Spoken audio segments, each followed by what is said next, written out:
Good morning. I'm the Executive Director of Hanover Cares, Octavia Marsh. I'm Honesty Liller, the CEO of the McShin Foundation. And today we are going to talk a little bit with you about Honesty's story in growing up in Hanover County and her journey in substance use and recovery. Hi, yeah. So I am a woman in long-term recovery from a substance use disorder. What that means to me is I've now been drug and alcohol free for over 12 years. I am a Hanover resident. I was born and raised in Studley of Hanover till I was about 17 and was a full-blown addict, addicted to drugs. So I guess a little bit of my story quickly. I started using drugs when I was 12 years old. I started with smoking weed and acid and going to concerts and just kind of doing what I wanted to do on a day-to-day basis. I honestly just wanted to fit in. I just wanted to be a part of. I wasn't really doing it for any other reason in the beginning, but just be a part of my friends were doing it, and I just wanted to be, just like them. Years later, I found out a lot more of my childhood and just kind of filling voids and a lot of work I've done on myself in all these years of recovery. But when I was 17, that's when I found my drug of choice, which was heroin. I swore for 5 years I did pretty well of not using opiates. I got in a really bad car accident when I was 16, and that's when the first time that I actually did opiates, and I loved them. But I swore I'd never do it because I had already had a friend overdose and die at a young age back all those years ago. And so I was just this hippie chick smoking weed because it's from the earth and yada, yada, yada. And, weed and alcohol and LSD and shrooms and stuff led me to heroin. Finally, one day, I was smoking crack, and to come off the crack, so come down from the crack, my friend, I remember the first time I ever used heroin. I was on my mom's front porch in Hanover, and they said, use this so you wouldn't geek, and that's like withdrawal from the coke. And I said, okay. And I fell in love immediately. It numbed me. It numbed my feelings. It numbed my soul. It numbed my body. And I got pretty addicted very quickly, I feel. And I overdosed when I was 17. And I got brought back to life with Narcan, and that's when my family found out, I'd been using drugs for all these years, and they tried to fix me. They tried to have this miracle fix, and I just wasn't willing to be 100% in recovery. I wasn't willing to get rid of my so-called friends. I wanted still to be a part of. So I stopped using heroin for like a week or so, and then I started using it again because everyone else was. And again, I fell in love with it. Something about our opiate receptors in our brains. I have them and they're strong, and when I use opiates, I can't stop. I have to continually using it all throughout the day. So for about 9 years, I was trying to be in recovery. So I'd be in and out of treatment and detoxes and Jesus. I've been baptized to try to save me. I've done pretty much everything for opiate addiction until I walked through the doors of the McShin Foundation. And John and Carol took me in with pretty much nothing. And I lived in the female recovery house for 5 months. And then I started working at McShin, and now 12 and a half years later, I'm still in long-term recovery, and I still have to work on my recovery every single day. So that's in a nutshell. So I'll write a book one day, and you guys can read more of that. So let's talk a little bit about part of your story and when you were a teen, and you said your parents didn't expect anything. Mm-mm. So how do you feel like you were able to hide your active addiction with your family? So in my household, it might be the same all around, but there was some absentness in my household. So I kind of had the freedom. And back then, shoot, girl, that was a long time ago. It's a lot. The world is different today, for sure. I mean, it was country. It was do kind of ride your bike down the road and you're fine type of lifestyle. But I didn't really get punished as a teenager, and I don't blame my parents by any means for anything that I've been through at all. It's just I had a lot of freedom, and not much accountability as long as I went to school. And then when I was 15, I got my worker's permit and got a job immediately because I had to support my drug habit. My mom didn't really work, so my daddy, that's Hanover, my daddy had 3 jobs and supported us, and but was absent a lot because he had so many jobs and other things going on in his life. So that's kind of, I just had a lot of freedom that I have a different parenting style, from my lessons I've learned as a teenager, for sure. So that's actually one thing we hear a lot from teens today is that it's boring in Hanover, there's nothing to do. So do you think that definitely the environment contributed to your willingness and need to use? Sure, yeah. I think the more freedom I had, it was the more drugs that I could get because I didn't have that much accountability. So I was 12, 13, smoking weed and going to concerts that were not in Hanover County. They were in Virginia Beach. And then once you're like addicted, the addictive brain and personality, we are very resourceful people and we're very manipulative. We have a lot of skills. I'm telling you what, again, I'll write a book one day, but my name is Honesty, and I lied my whole life until I got into recovery. And I haven't been perfect at telling the truth these 12 years either, but I've been pretty great. But yeah, so I think in Adam and I, my husband's in long-term recovery, and I know we'll get to that. We raise our children different. They have structure, but they have freedoms as well, so we balance it out. Okay. So what does your family think today, looking back and now knowing your story? Do you still have a good relationship with them? Yeah. Do they feel any sort of guilt, or just talk a little bit about that? So my daddy, he's funny. So I'll just randomly, because we're so open now, like it's very important for me and my husband to have open communication with our children, because I didn't have, like my daddy and my mom never talked about sex, never talked about drugs. Only thing I knew about drugs was like the drug dog guy and Nancy Reagan, like just don't do it.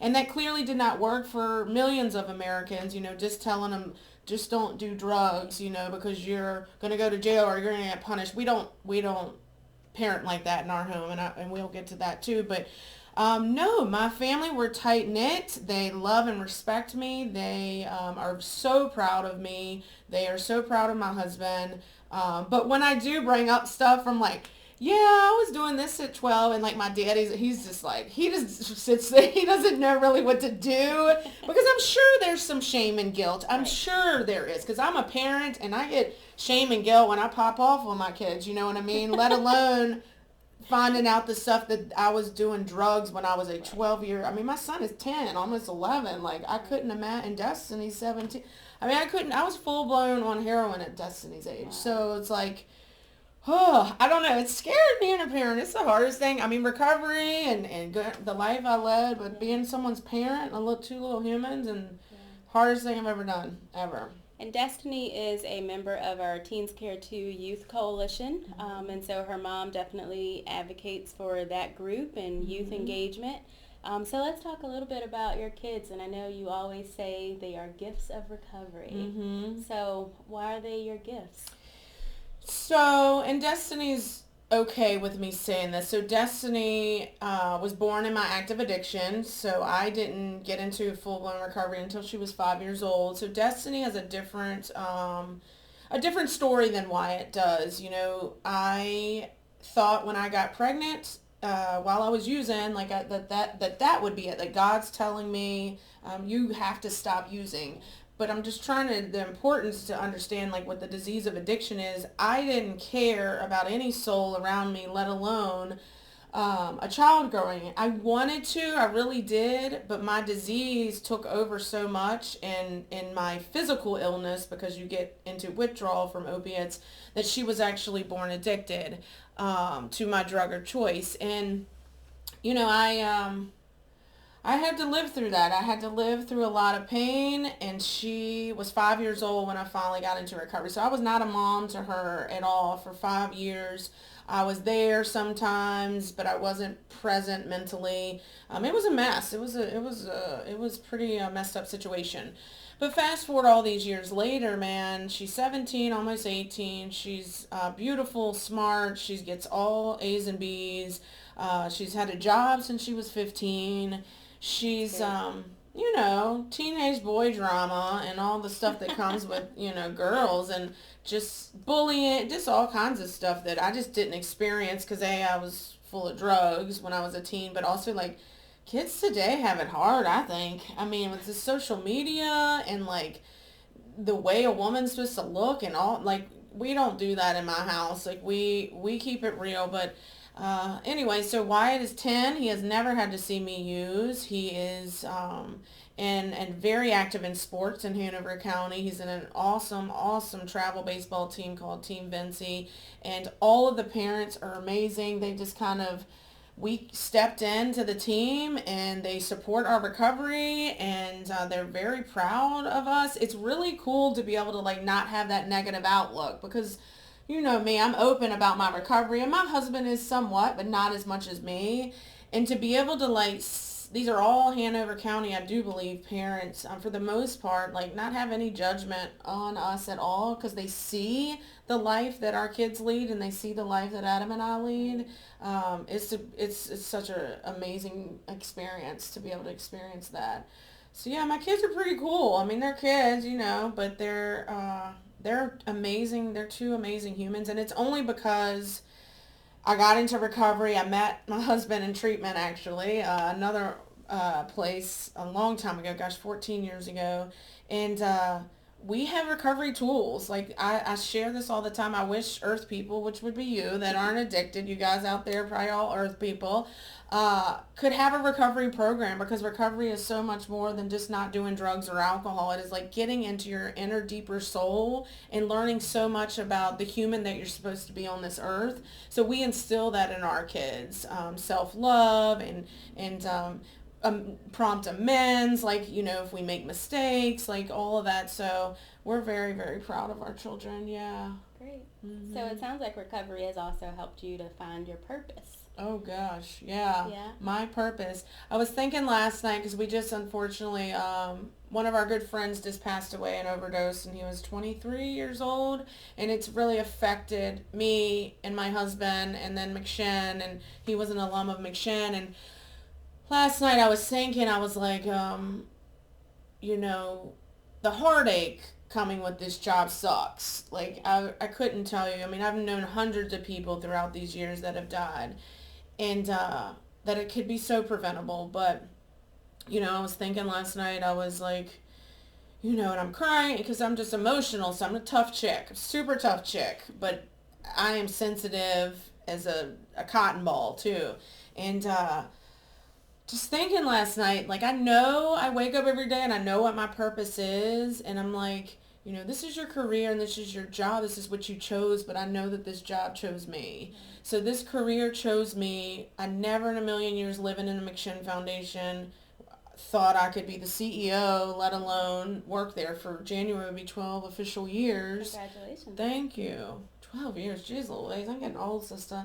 But yeah, so I could be dead right now, 100%. I do believe a higher power brought me back to life, and God put me, you know, in this position to help women and help moms and fathers. I help men too, but I really love helping the moms get their kids back and get their lives together. So I know what my purpose is. You know, I talk to a lot of people and they don't know what it is. They don't know what their purpose is, or they don't like their jobs, or they complain about, you know, the little things. And I just try, and I don't do it perfectly either because I'm human, but I try to just feel my life and just have so much appreciation and gratitude that we're alive, you know.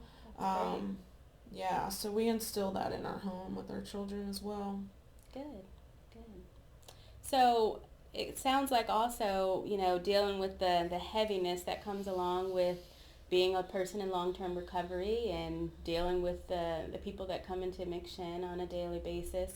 How do you cope with that? So what are some resiliency skills that you personally use and that you try to share with others?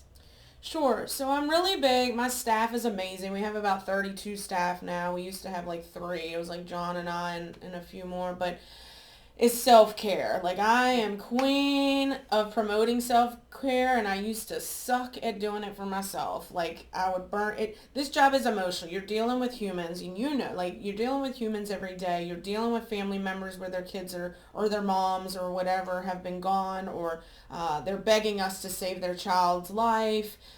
So it takes a toll. I've had to take some breaks. I just take personal self-care, mental health days.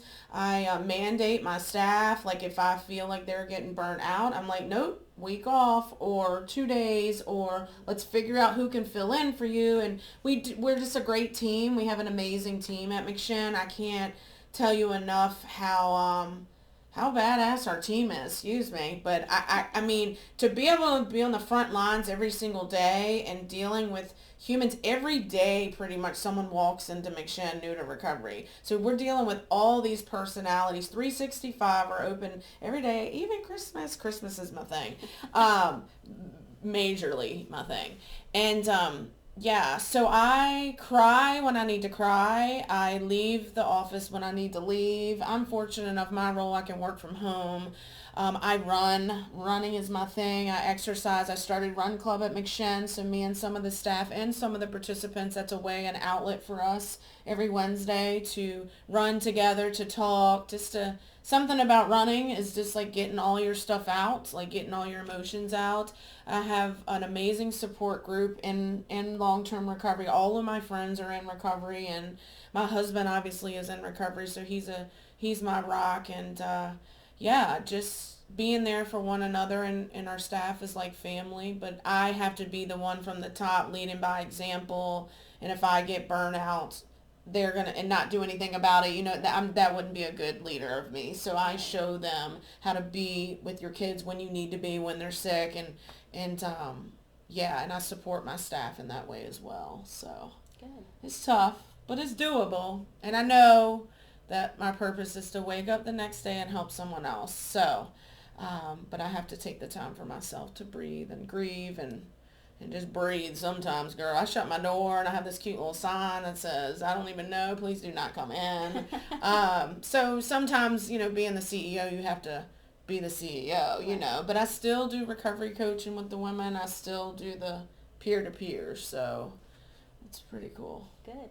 And do you involve your kids in this process at all? Oh, yeah. I've seen them a lot around McShin, so Oh, how yeah. do you get them involved in helping to be an advocate in prevention and recovery? Sure. So they've both been raised at McShin. Destiny used to be there every day with me when she was little. And Wyatt, gosh, he was there with me until the daycare could take him when he was born. I was literally typing. I was telling someone the other day, I was like, what is maternity leave? Because in nonprofit world, sometimes when you're a startup, like that just doesn't. So I would like hold his bottle and type, and girls would become, it was crazy. But so Destiny, actually, we hired her for the summer when she was 15. So she got to give the participants a different perspective, I guess, because she is a child. She gave them hope that you can get your kids back, you can be a parent to your child. And then she did a bunch of events and admin stuff for us. So that was pretty cool. She rocks. We have the phrase "smoking meat, not drugs" is McShin's thing. My husband is the head of the barbecue team, and John does it at his house. So she wears all those shirts to her high school that she goes to, and since middle school. Wyatt, he wears it's fun. It's not funny, but it's so we have addiction survivor shirt. And he wears it to his elementary school down the road, and it's like he is a survivor, though, if you look at it, even though he wasn't born addicted or anything, because any day Adam and I can use. So we have to work on our recovery every day. Recovery isn't just a 28-day, okay, I'm fixed. I tried that. It did not work for me personally, not saying it doesn't work, but it did not work for me. It is a lifetime. It is a whole process. And Destiny does her thing. She's been in Teen Cares, I guess, for about 4 years now. So she does her own prevention, and she's, see, Destiny knows the realness, not saying she's never going to use drugs, because I don't know. I'm not God. I can't predict that. But she's been drug tested since she was about 12. We just pop them. We do the mouth swab. We keep it real in our house. It's worked so far. And she's given some people she's known, our phone numbers, and trying to help those family members. I just think Destiny's seen the realness. Like when this individual died the other day, I told her, and she's been to funerals with me, because my kids get close to the participants in our program, especially if they stay around a while. So she knows, like, it's jail, death or institution. Like, she understands. And Wyatt, so my husband hires all guys in recovery to give them a chance. I don't know what just happened.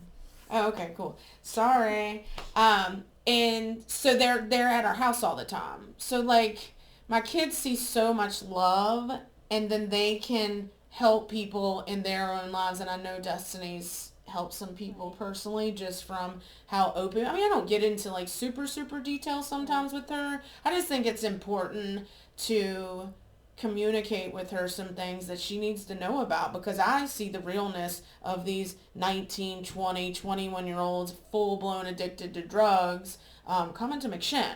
So I have to keep it real with her, and Wyatt to a certain extent, but definitely Destiny, and explain like, hey, there's a bad batch of fentanyl going around, right, or Right. whatever. Because I don't know who she knows that uses, if anyone, but I'm pretty sure she's shown me some Snapchats. Y'all need to get off of Snapchat and stop smoking weed on Snapchat. Y'all gonna go to jail. This is parenting and prevention Yeah, 101 right here. jeez Louise. She's showed me some stuff before. I was like, I just thought, I don't know. I thought the cops monitor that stuff, but anyway, but yeah, that's our prevention tool, is just have an open conversation. She knows she can come to me. If not me or Adam, my husband, she can go to like, she's friends with a lot of our friends, at least through like Instagram, and we're just a family in recovery. So she has a, and they're in her phone, so she has a bunch of people she can reach out to if she ever drinks or gets drunk at a party. She doesn't want to call mom. She's got like at least 5 or 6 people that are in long-term recovery that will go get her. So what would So. you say to parents that aren't so comfortable having these conversations with their kids? Because, your situation makes it that you're comfortable, and Mm-hmm. that's really what we promote in prevention is talking to your kids, having conversations. So what would you say to another parent that is just unsure about talking to their kids? Just having a routine conversation about their life and what's going on. Sure. So again, like I think kids today are definitely. I just feel they have way more pressure than I were. Maybe it's because I was high all the time. I didn't feel like I had this much pressure as they have Yeah.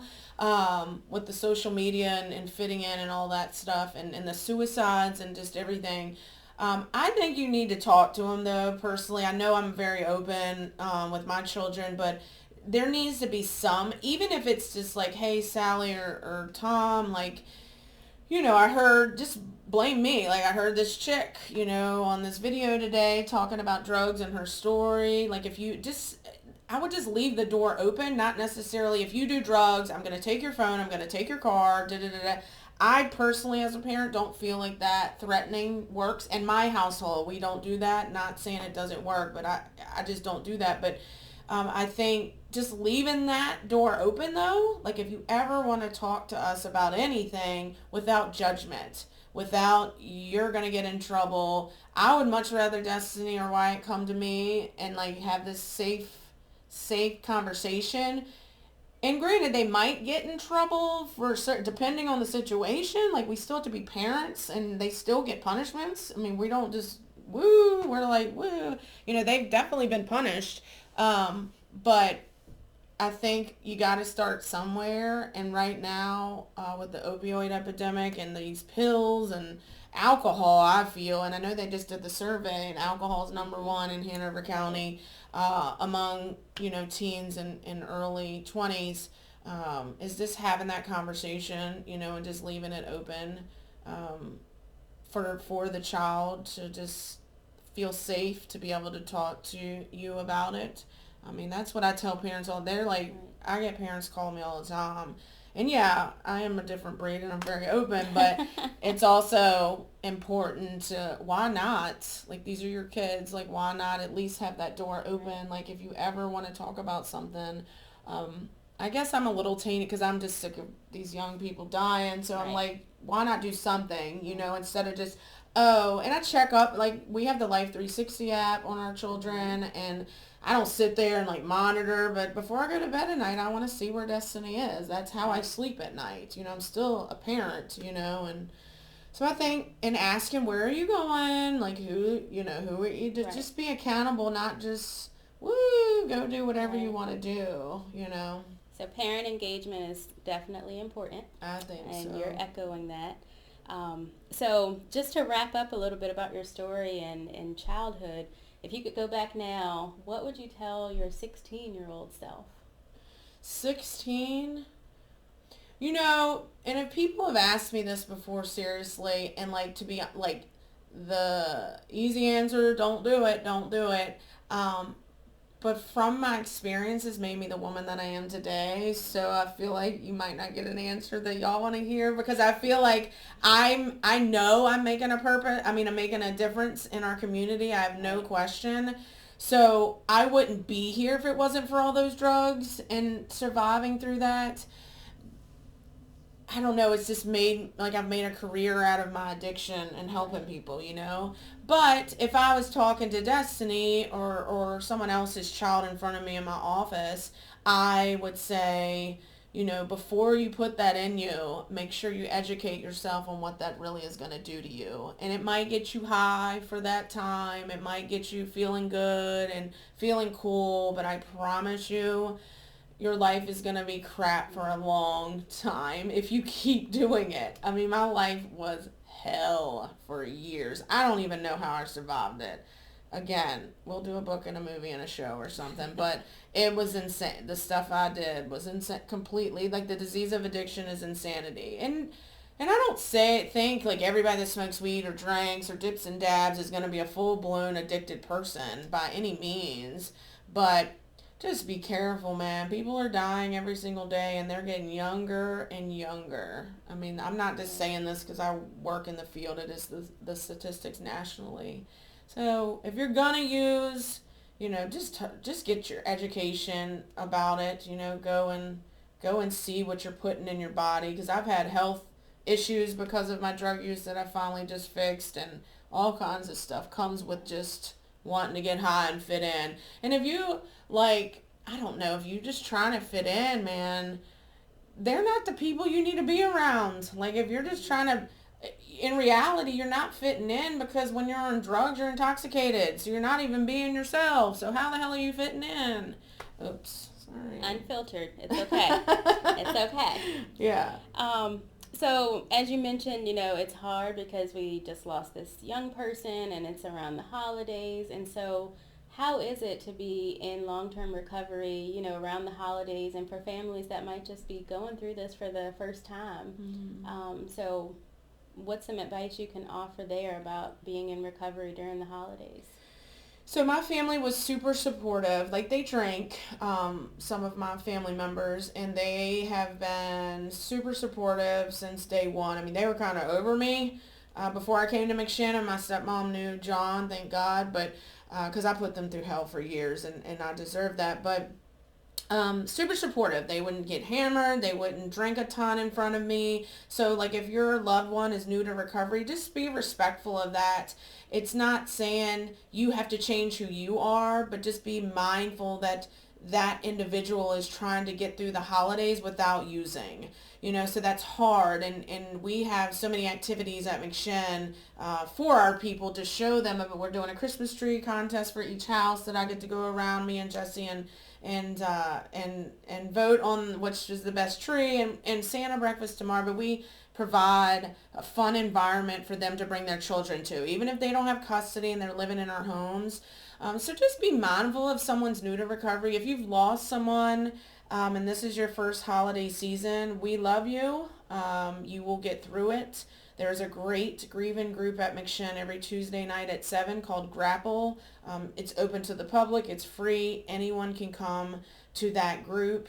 And if you're using, just get help, or just reach out to someone, that is in recovery if you know of, and just talk about it. Because I tell you what, the holidays I appreciate more than probably anything is I get to remember them. I mean, that's number one, because if I was physically present, I was not mentally present for years. I was stealing out of my aunt's wallets, like hiding and doing the army crawl in the purse room to get $20. I would sell all of Destiny's gifts to my drug dealers and take all of her gift cards. But today, like, I don't have to do any of that. Like, Christmas is my thing. Like, I just enjoy it, and it's kind of all year round for me.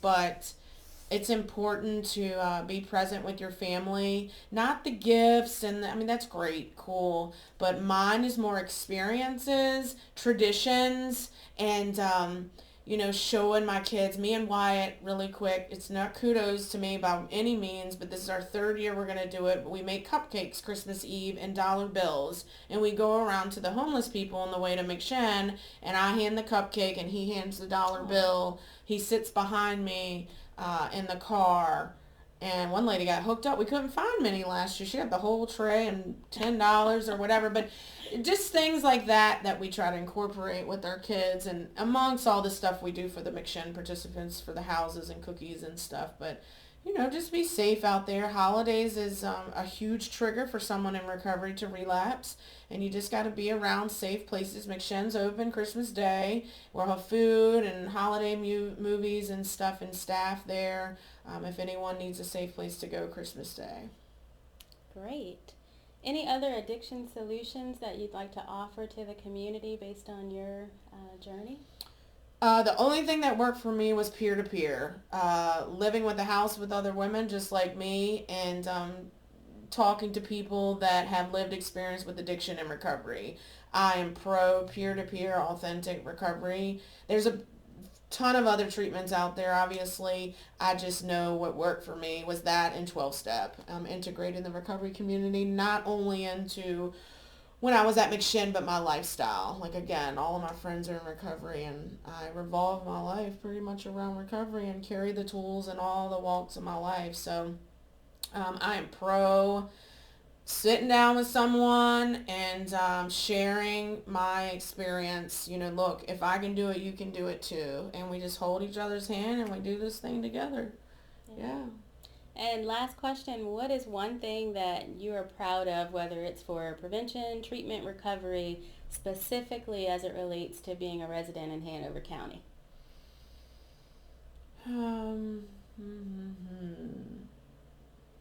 Okay, so the Hanover County Community Service Board just awarded me with the Gene C. Harris Award. Congratulations. Thank you. Hanover has evolved so much in the addiction and treatment. I feel like it's been like a whole kind of 360, because in the beginning it was tough. All those years ago, just opening eyes here in this county. But I think the disease of addiction has affected this county tremendously, and there's so much not so negative outlook on us anymore, and people love us and they appreciate us and respect us and treat us like humans. So I think it's Hanover's definitely evolved in all of these years with you guys and the CSB, and we partner with them. So getting that award and reading up on who Gene C. Harris was, I am like pro woman, and she was pretty amazing. And to be able to get an award from the Hanover CSB for one, and then just being able to help my county as a whole, like to be a face and voice of us recovering people in this county specifically, because Richmond and Henrico, there's a ton going on. There's just not as much recovery and treatment or anything here in Hanover. So to be able to be that voice, and my husband, we're business owners in Hanover, homeowners, taxpayers, we're all voters, hey. All of these cool things that we do and we appreciate and we value for our county. It's really important for us and for our kids to see it and our kids to go to school here. So just to be that face and voice for the Hanover County resident in long-term recovery. Yeah.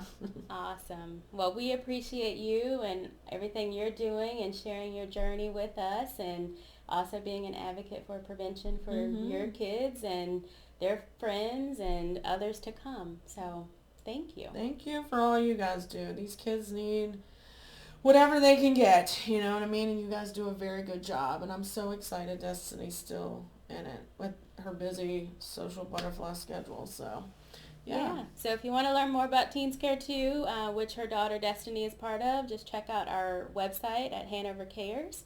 And if you want to learn more about McShin and any of their programs, visit their website or their social media as well. Yeah, easy. McShin.org. We'd love to have you. All right. Thank you. Thank you. Have a happy holiday.